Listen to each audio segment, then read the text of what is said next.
Welcome back to O'Day and Night. I'm your host, Adam O'Day. Today I'll be talking about the first 2 days of the NFL's free agency period, just providing a recap and sharing my winners and losers from the first 2 days of free agency. Hope you all enjoy, and your host, Adam O'Day. What a crazy 2 days it's been in the NFL's free agency period. We've had Jalen Ramsey, Stephon Gilmore, and several other guys get traded just in the first few days, but none of the teams that acquired elite corners ended up on my winners list, although Miami and Dallas were both definitely in the plus category. They both won those trades. However, I've got Chicago and Denver as my two winners. Chicago acquired two high-round draft picks, and DJ Moore in exchange for the number one overall pick in this year's draft. I absolutely love this trade for Chicago. They definitely got a lot for, the first overall pick, and Carolina, we'll see how the first overall pick pans out for them, but Chicago definitely won that trade.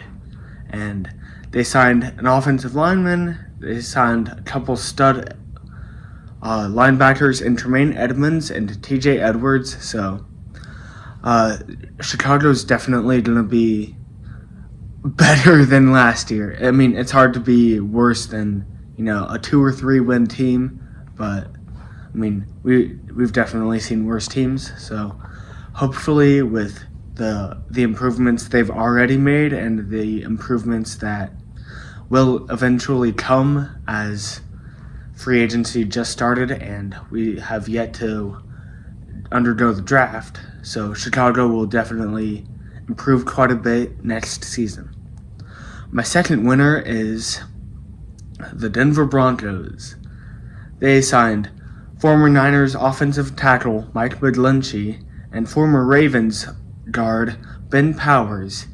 One of the weaknesses from Denver's last season, really their biggest issue was on the offensive side of the ball, but part of it was becoming a little bit difficult to keep Russell Wilson upright, and hopefully by signing those two established offensive linemen, they will improve drastically on the offensive side of the ball.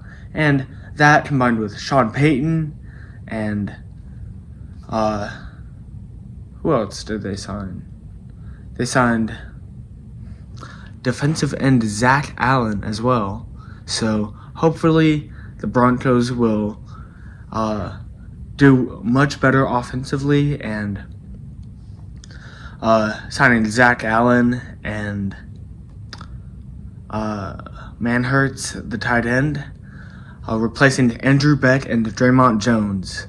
Hopefully those two guys will be able to fill those voids left by Beck and Jones, and Denver will likely have another successful season on the defensive side of the ball, and hopefully one of the first successful offensive seasons since Peyton Manning retired. That's all I had for today's episode of O'Day and Night. Thank you for tuning in, and hope you all enjoyed. And now for my two losers of the first 2 days of free agency. My first loser is the Los Angeles Rams. They got rid of Jalen Ramsey, and in return, got a backup tight end and a third-round pick. Now, I think that Los Angeles should have tried to get a little bit more in exchange for Ramsey. Granted, they're getting some cap space over the next couple of seasons, but still, that's not enough. For a corner that, just a few years ago was the best corner in the league, and now still a very good corner. You're getting a backup tight end and a third round pick. Like, it's not enough. They haven't signed anybody else since then, so hopefully they pick it up, but they, in my opinion, are the second biggest loser in the first 2 days of free agency. And now the biggest loser, in my opinion, is the Baltimore Ravens. They lost Ben Powers. I was talking about that earlier with the Broncos.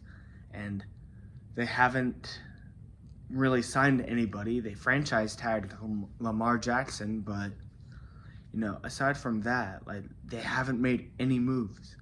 So, if you're Baltimore, like, you need to start going out and be aggressive, or you're not gonna have all that great of a year. Part of the reason that they weren't successful this past season, I mean, yeah, Lamar was a bit banged up, but they traded away their wide receiver one and really didn't have very many guys available to fill that void. So hopefully they start being aggressive, like I was saying with the Rams, but if not, it could be a fairly rough season for the Ravens.